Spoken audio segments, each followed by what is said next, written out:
Hello बेटा, how are you all. I hope so कि आपको जो कल मैंने बताया था उतना पूरा समझ में आया होगा। कन्हैयालाल मिश्र प्रभाकर जी की जीवनी समझ में आई होगी। चैप्टर हम किसके बारे में पढ़ रहे हैं, रॉबर्ट नर्सिंग होम में, ये समझ में आया होगा। इसके बाद आपको जो स्टार्टिंग थी चैप्टर के इंट्रोडक्शन में कि क्या चैप्टर में होना है वो भी आप अच्छे से समझे होंगे।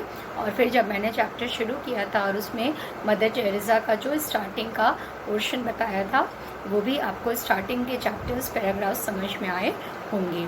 अगर कोई भी प्रॉब्लम है तो प्लीज़ पूछिएगा। वैसे आई होप सो कि मैंने पूरा बेस्ट ट्राई किया है कि आपको समझ में आए।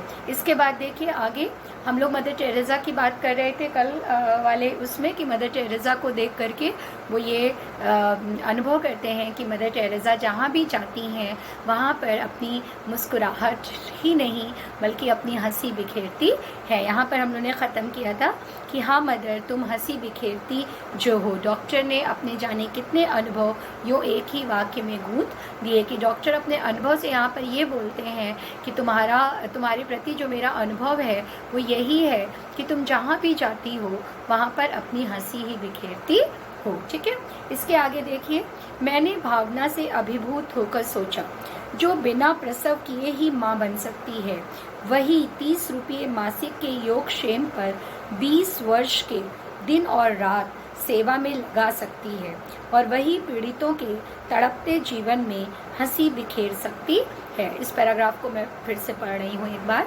समझिएगा इसे कि मैंने भावना से अभिभूत हो सोचा जो बिना प्रसव किए ही माँ बन सकती है वही 30 रुपये मासिक के योगक्षेम पर 20 वर्ष के लिए दिन और रात सेवा में लगी रह सकती है या लगा सकती है और वही पीड़ितों के तड़पते जीवन में हंसी बिखेर सकती है। क्या सोचते हैं वो जब डॉक्टर उनसे कह के जाता है कि हाँ मदर तुम हंसी जो बिखेरती हो, तो ये सुन करके क्या सोचते हैं लेखक कि हाँ जो बिना प्रसव किए ही माँ बन सकती है। प्रसव मीन्स बच्चा पैदा करना। तो हम माँ किसको कहते हैं, जो कि किसी बच्चे को पैदा करे और उसकी माँ बन जाए। लेकिन यहाँ पर क्या है, यहाँ पर मदर जो हैं उनकी शादी नहीं हुई है, उन्होंने कोई बच्चे को जन्म नहीं दिया है, बच्चे को बर्थ नहीं दिया है, लेकिन फिर भी अपनी सेवा से पहले वो सिस्टर बनती हैं और उसके बाद उनको मदर जैसी बड़ी उपाधि से, जिसका मतलब हिंदी में माँ होता है, उससे विभूषित किया जाता है, उससे उनको नवाजा जाता है, उनको इतनी बड़ी महान उपलब्धि जीवन की दी जाती है, उपाधि दी जाती है। तो वो ये सोचते हैं कि वो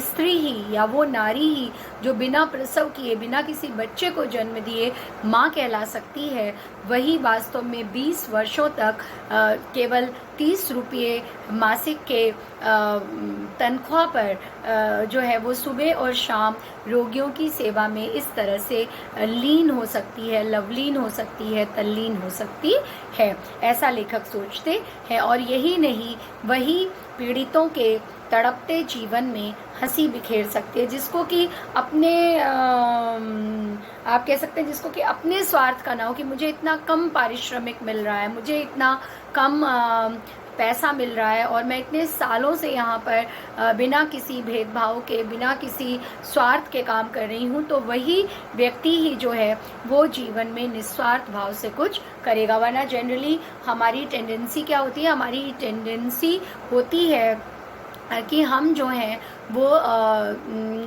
पैसे कमाना चाहते हैं, लोगों की सेवा तो करना चाहता है मनुष्य और कुछ अच्छा भी करना चाहता है, लेकिन उसके साथ साथ वो पैसा कमाना चाहता है, वो देखता है कि उसको इस काम के बदले क्या मिल रहा है। लेकिन यहाँ पर मदर टेरेसा के मन में ऐसा कुछ भी नहीं है। तो यही लेखक सोचते हैं कि जो बिना प्रसव की कराए, मतलब जो बिना प्रसव किए, मतलब बिना बच्चे को जन्म दिए एक 30 रुपये का पारिश्रमिक पाती है, 30 रुपये की सैलरी पाती है, जिसे आप कहते हैं तनख्वाह पाती है, और मासिक ₹30 ही उनको मिलते थे, लेकिन 20 सालों से वो उस हॉस्पिटल में, उस नर्सिंग होम में रात दिन सेवा कर रही थी। और सेवा भी कैसे कि एक व्यक्ति सेवा करता है तो मार मार मुसलमान की उसको हम मजबूर करते हैं कि तुम सेवा करो, लेकिन यहाँ पर वो बहुत ही खुशी खुशी सेवा कर रही हैं रोगियों की, और रोगियों के जीवन को हंसी से और खुशी से भर रही हैं। ठीक है, समझ में आ गया। इसके आगे देखिए, तीसरे पहर का समय, थर्मामीटर हाथ में लिए यह आई मदर टेरेसा और उनके साथ एक नवयुवती, उसी विशिष्ट धवल वेश में, गौर और आकर्षक। हाँ, गौर और आकर्षक, पर उसके स्वरूप का चित्रण करने में ये दोनों ही शब्द असफल। फिर से बता रहे हैं, तीसरे पहर का समय, थर्मामीटर हाथ में लिए यह आई मदर टेरेसा और उनके साथ एक नवयुवती, उसी विशिष्ट धवल वेश में, गौर और आकर्षक। हाँ, गौर और आकर्षक, पर उसके स्वरूप का चित्रण करने में ये दोनों ही शब्द असफल। यूं कहकर उसके आसपास आ जाऊंगा कि शायद चांदनी को दूध में घोलकर ब्रह्मा ने उसका निर्माण किया हो। यूं कहकर उसके आसपास आ जाऊंगा कि शायद चांदनी को दूध में घोलकर स्वयं ब्रह्मा ने उसका निर्माण किया हो। सॉरी। रूप और स्वरूप का एक दैवी साचा थी वह लड़की, नाम उसका क्रिस्टल और जन्मभूमि जर्मनी। अब देखिए, इस पैराग्राफ में सिस्टर क्रिस्टल के बारे में लेखक ने बताया है। वो क्या कह रहे हैं कि सॉरी, तीसरे पहर के समय जब थर्मामीटर हाथ में लेकर के उस रूम में जहाँ पर रोगी थे, जहाँ पर वो उनकी आतिथेया थी और वो सब लोग थे उनकी सेवा शुश्रूषा में लगे हुए, जब वहाँ पर सिस्टर क्रिस्टल तीसरे पहर के समय हाथ में थर्मामीटर लेकर के आई, तो उनके साथ कौन आई? उनके साथ एक नवयुवती आई, उसी विशिष्ट धवल वेश में। ये चीज़ शायद मैं पिछली बार आपको बताना भूल गई थी कि आप देखते हैं कि हमारी जो सिस्टर्स होती हैं या ये हॉस्पिटल्स में जो सेवा करती हैं सिस्टर्स, उनका एक विशिष्ट पहनावा होता है ना। तो कई बार जो सिस्टर्स हैं वो थोड़ा सा ब्रीज कलर की साड़ी, बेस कलर की साड़ी पहनती हैं, और कई बार वो वाइट कलर की अपनी विशिष्ट वेशभूषा में होती हैं, है ना।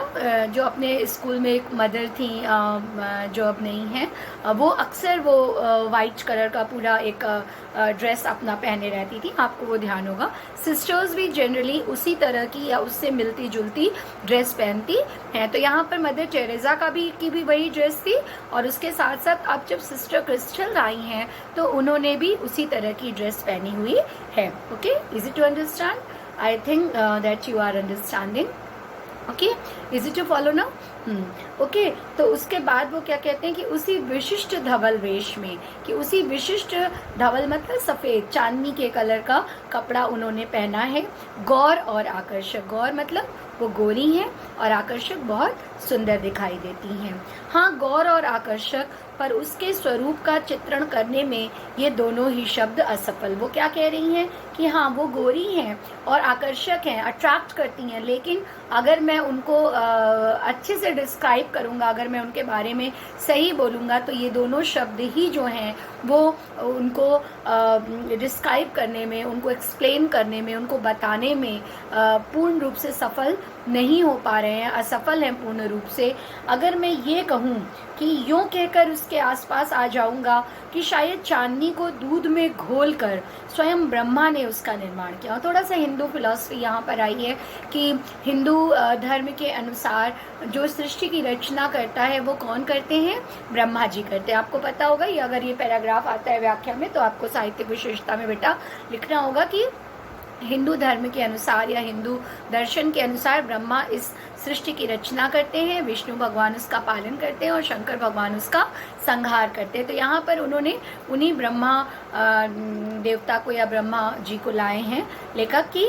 ऐसा लग रहा है कि दूध को चांदनी को दूध में घोल करके स्वयं चंद्रमा की किरणें आकाश से ली हैं और उसको फिर दूध में घोला है, और किसी और से उन्होंने, ब्रह्मा जी ने इस लड़की का, इस नवयुवती का की रचना नहीं करवाई है, बल्कि स्वयं विधाता ने, ब्रह्मा जी ने इसका निर्माण किया है। रूप और स्वरूप का एक दैवी सांचा थी वह लड़की। दैवी सांचा, डिवाइन जिसे आप कहते हैं ना, यहाँ पर अब दैवी सांचा बोल के वो केवल हिंदू धर्म तक ही सीमित नहीं है, बल्कि जो डिवाइन पावर होती है, जो डिवाइन ब्यूटीफुलनेस होती है, जो डिवाइन ब्यूटी होती है, उस तरह से रूप और स्वरूप का एक दैवी सांचा थी वो लड़की की। वो रूप में जितनी सुंदर थी, उसके काम करने का ढंग भी उतना ही बेहतरीन था। बेहतर नहीं, बेहतरीन था, बहुत ही खूबसूरत था। तो इस तरह से वो रूप और स्वरूप में दैवी सांचे के अनुसार थी, अलौकिक थी। वो इस पृथ्वी की नहीं दिखाई दे रही थी। कुल मिला के आप इन शॉर्ट कह सकते हैं कि इस पृथ्वी में हम साधारण रूप रंग को ही सुंदर कहने लगते हैं, और थोड़ी सी सेवा भाव कोई करता है तो उसको ही हम बहुत बड़ा मानते हैं। लेकिन जो सिस्टर, जो नवयुवती वहाँ पर थी, वो कौन थी? वो रूप और स्वरूप का दैवी सांचा ही थी। नाम उसका क्रिस्टल और जन्मभूमि जर्मनी। देखिए बहुत खास बात है ये कि उनका ये जर्मनी वर्ड को ध्यान दीजिएगा नाम के साथ साथ, कि नाम उनका क्या था? नाम उनका था सिस्टर क्रिस्टल, और मातृभूमि उनकी, जन्मभूमि उनकी या मातृभूमि कौन सी थी? जर्मनी। इसके पहले मैंने आपको बताया है कि मदर टेरेसा, कल वाले लेक्चर में मैंने आपको बताया कि मदर टेरेसा की जो कर्मभूमि है वो क्या है, जो जन्मभूमि है वो क्या है? फ्रांस, और इनकी जर्मनी। कुछ समझ में आया कि फ्रांस और जर्मनी आपस में दोस्त नहीं थे, बल्कि क्या थे?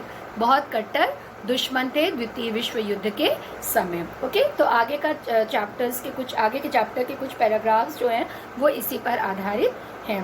फ्रांस की पुत्री मदर टेरेसा और जर्मनी की दुहिता मतलब बेटी। ओके, दुहिता मतलब बेटी। फ्रांस की पुत्री मदर टेरेसा और जर्मनी की दुहिता क्रिस्टल एक साथ, एक रूप, एक ध्येय, एक रस। बहुत इंपॉर्टेंट लाइन है ये। अगर इधर हो सकता है आगे और ऊपर और नीचे का पैराग्राफ आ जाए और एक इस लाइन को पंक्तिबद्ध कर दिया जाए कि फ्रांस की पुत्री मदर टेरेसा हैं और जर्मनी की दुहिता मतलब बेटी, आपको बताया क्रिस्टहेल्ड, नाम क्या है? क्रिस्टहेल्ड। और दोनों कैसी? एक साथ, दोनों एक साथ हैं, एक रूप, दोनों अपने रूप में भी एक जैसी हैं, दोनों ही सुंदर हैं, दोनों ही गोरी हैं, दोनों ही लंबी हैं, दोनों ने ही व्हाइट कलर के, सफ़ेद रंग के धवल श्वेत कपड़े एक विशेष रूप से पहने हुए हैं। एक ध्येय, और दोनों के जीवन का ध्येय क्या है? एक ध्येय है इन मरीजों की सेवा करना। एक रस, और दोनों के जीवन में एक जैसा रस भी है। तुम्हारा देश महान है, जो युद्ध के देवता हिटलर को भी जन्म दे सकता है और तुम्हारे जैसी सेवाशील बालिका को भी। मैंने उससे कहा। क्या कहा लेखक ने?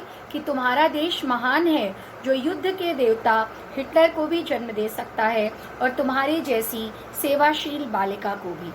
मैंने उससे कहा तो दर्प से दीप्त हो वो स्टैचू हो गई और अपना दाहिना पैर पृथ्वी पर वेग से ठोक कर बोली, यस यस। लेखक उससे क्या कहते हैं? लेखक कहते हैं कि तुम्हारा देश महान है, जो एक तरफ तो युद्ध के देवता हिटलर को जन्म देता है और दूसरी तरफ किसको जन्म देता है?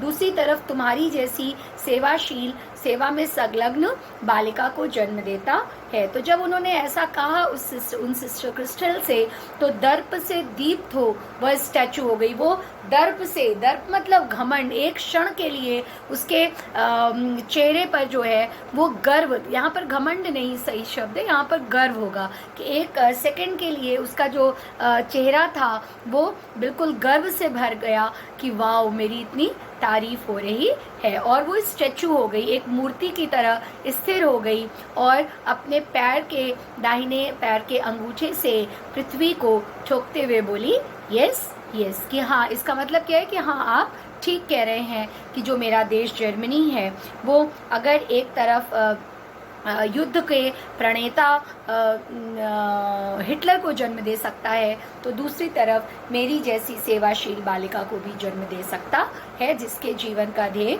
लोगों की या विशेष तौर पर मरीजों की सेवा करना है। समझ में आ गया? उसके बाद देखिए, वह दूसरे कमरे में चली गई तो मदर टेरेसा को टटोला। अब लेखक लोग शांत नहीं बैठेंगे, याद रखिए आप बेटा कि लेखक हैं, कवि हैं, उनका मन इधर से उधर जाएगा ही, उनके मन में ख्याल आएंगे, वो इधर उधर उड़ेंगे, वो शांत चुपचाप नहीं बैठ सकते।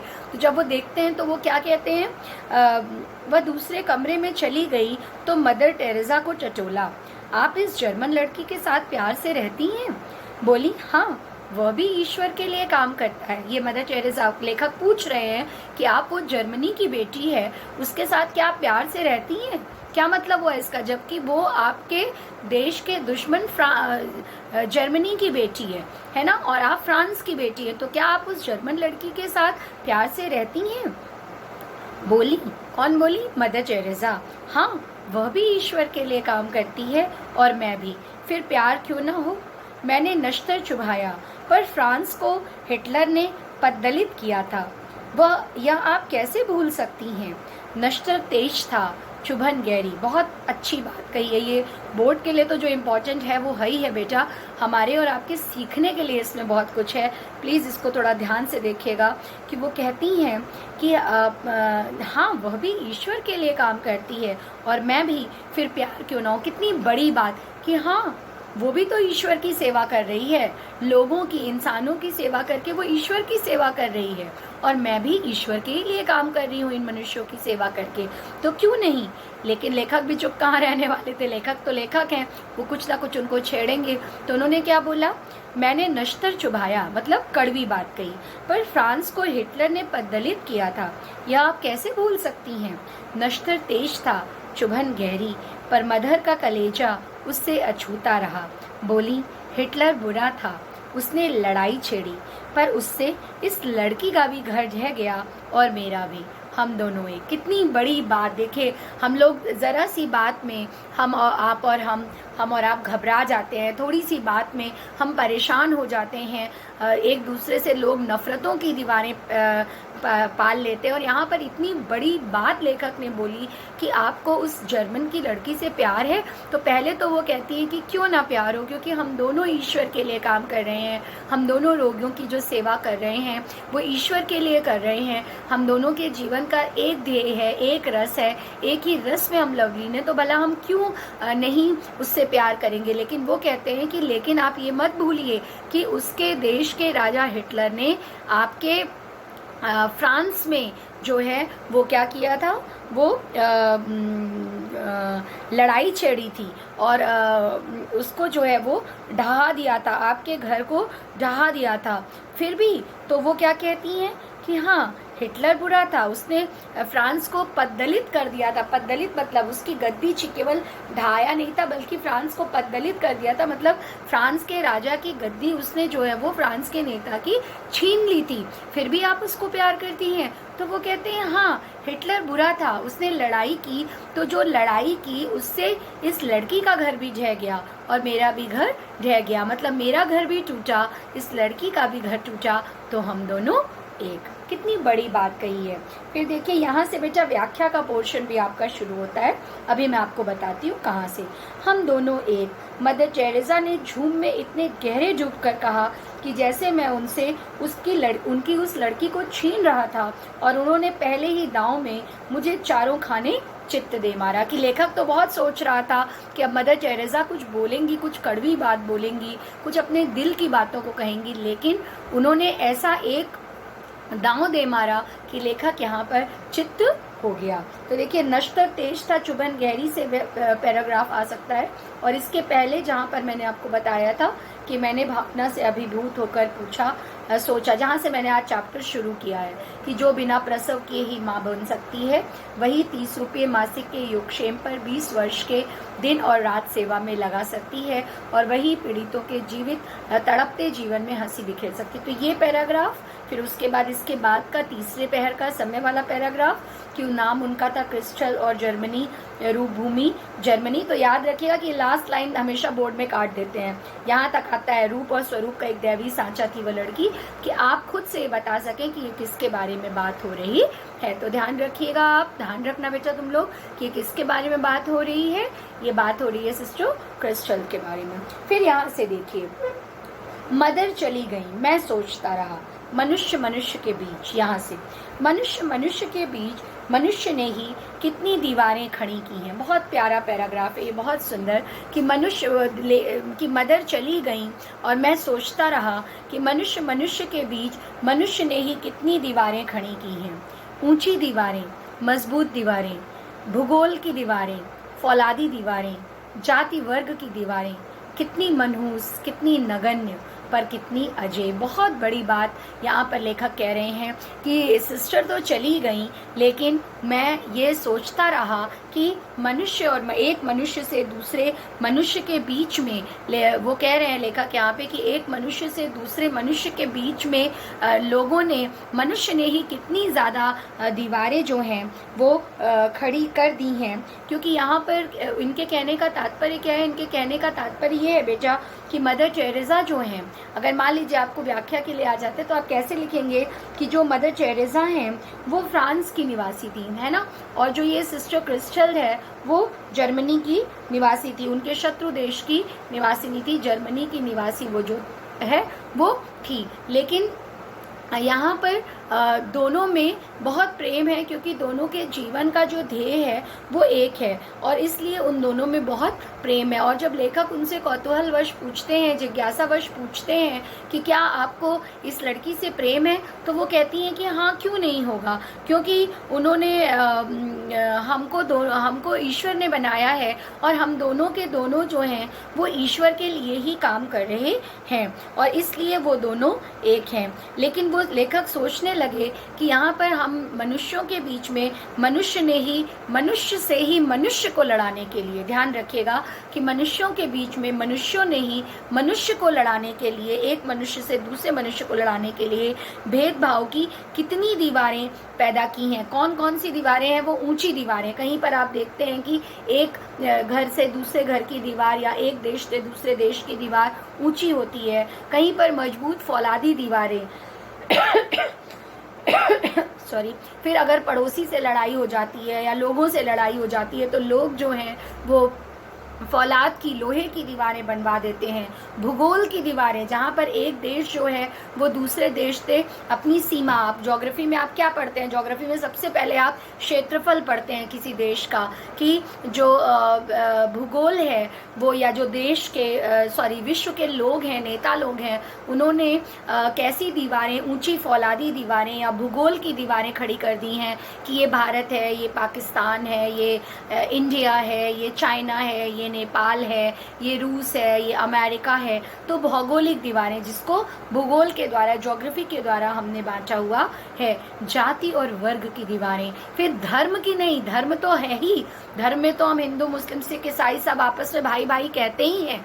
वो तो जो धार्मिक विभिन्नता लोगों के मन में है उस पर तो हमने बहुत ज़्यादा अब तक कवर कर लिया है, मतलब उस पर तो हमने विजय प्राप्त कर ली है। लेकिन आप देखिए कि एक ही धर्म के बीच में, यहाँ पर मैं कोई भी कॉन्स्पिरेसी वाली बात नहीं कर रही हूँ, बल्कि ये आपके चैप्टर में जो है उसको आपको बता रही हूँ कि एक ही धर्म के बीच में भी तो जातिवाद है, कि हम ब्राह्मण हैं, हम क्षत्रिय हैं, हम दूसरे धर्मों के हैं, या मुस्लिम्स में है कि हम शिया हैं, हम सुन्नी हैं, फिर क्रिश्चियंस में है। तो जाति और वर्ग की दीवारें, जाति मतलब तो ये हो गया जिसमें हम हिंदू मुस्लिम की बात नहीं कर रहे हैं, बल्कि यहाँ पर ब्राह्मण क्षत्रिय वैश्य की बात कर रहे हैं, या शिया और सुन्नी की बात कर रहे हैं, है ना, या इसी तरह से दूसरे धर्मों की विभिन्न जातियों की बात कर रहे हैं कि हम कौन से सरदार हैं या हम कौन से क्रिश्चियन हैं। इसके बाद वर्ग की दीवारें। वर्ग को आप किससे बांटेंगे?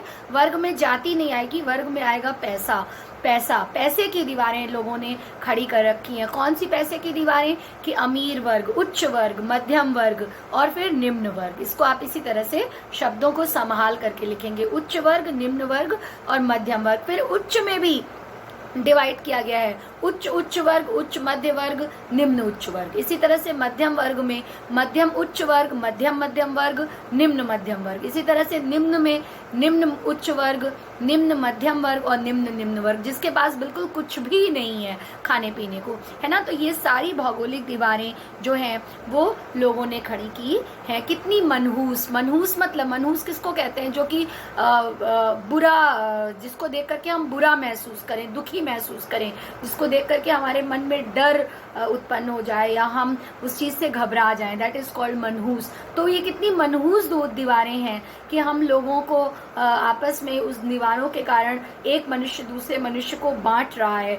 कितनी नगण्य पर कितनी अजय। लास्ट के 2 वर्ड मुझे बहुत अच्छे लगते हैं कि वास्तव में एक मनुष्य ने जो दूसरे आपको भी उतने ही अच्छे लगेंगे कि एक मनुष्य ने दूसरे मनुष्य के बीच में जो दीवार खड़ी की है, चाहे वो नफरत की दीवार हो, चाहे वो स्टेटस की दीवार हो, चाहे वो पैसे की दीवार हो, चाहे वो एजुकेशन की दीवार हो, चाहे वो बुद्धि की दीवार हो। यहाँ एक सिंगर दूसरे का दुश्मन है, एक व्यक्ति दूसरे का दुश्मन है, एक बिजनेसमैन दूसरे बिजनेसमैन का दुश्मन है, एक कौन किस तरह से लिख रहा है, किस तरह से पढ़ रहा है, किस तरह से कौन कितना ज्ञानी है। कोई नई जगह पर जाता है तो वो दूसरे की जड़ों को, वो अपनी मेहनत करके, आप देख रहे हैं, आप देखते होंगे, इतने बड़े अब आप हो चुके हैं, कल को आप आउटगोइंग बच्चे हैं, इसलिए आपको ये चीज़ मैं बहुत अच्छे से समझा सकती हूँ। और आप देखते होंगे अपने पास पड़ोस में, अपने घरों में कई बार इस तरह के एग्जाम्पल्स मिलते हैं, या किसी ऑर्गेनाइजेशन में मिलते हैं, चाहे वो हॉस्पिटल है, चाहे वो कोई इंडस्ट्री है, चाहे वो स्कूल्स हैं, कि जब कोई नया